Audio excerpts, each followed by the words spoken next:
When it comes to the next James Bond, I've got my eye on some serious talent. Imagine Tyler Lepley bringing his smooth charm and rugged edge to 007, or Michael B. Jordan delivering the perfect mix of sophistication and intensity. Aaron Pierre has that undeniable presence and grit that could redefine the role, while Michael Ealy's cool demeanor and piercing blue eyes would give Bond a fresh, modern twist. Each of these actors could bring something unique to the iconic role, whether it's action, allure, or a whole new layer of complexity. Let me know in the comments who you think should be the next Bond.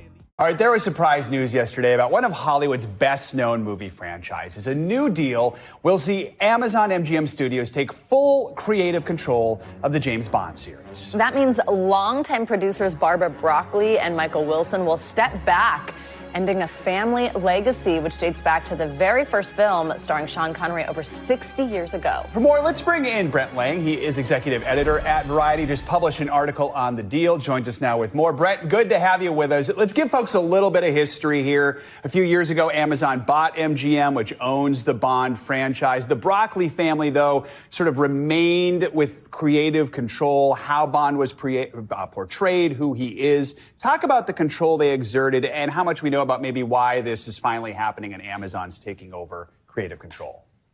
Yeah, I mean, for decades, the Broccoli family has controlled all aspects of the Bond franchise, from the theme songs to the way he takes his martini to his vehicle of choice. So they've exerted a kind of unprecedented level of control over the franchise. And I think what happened here is Amazon bought MGM for a little over $8 billion a few years ago, and they primarily did that because they wanted access to the Bond franchise. It was the crown jewel of the studio.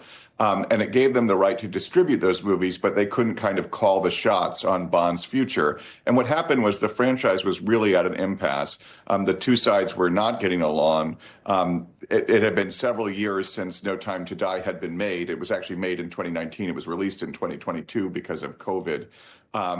And so there was a real sense that this franchise was going off track and something needed to be done. And they needed to really get moving on finding a replacement for Daniel Craig and producing another movie in this series. And I think that's what really kind of broke things loose here. So now, tell me in the comments, who would be your picks for the next James Bond 007 movie?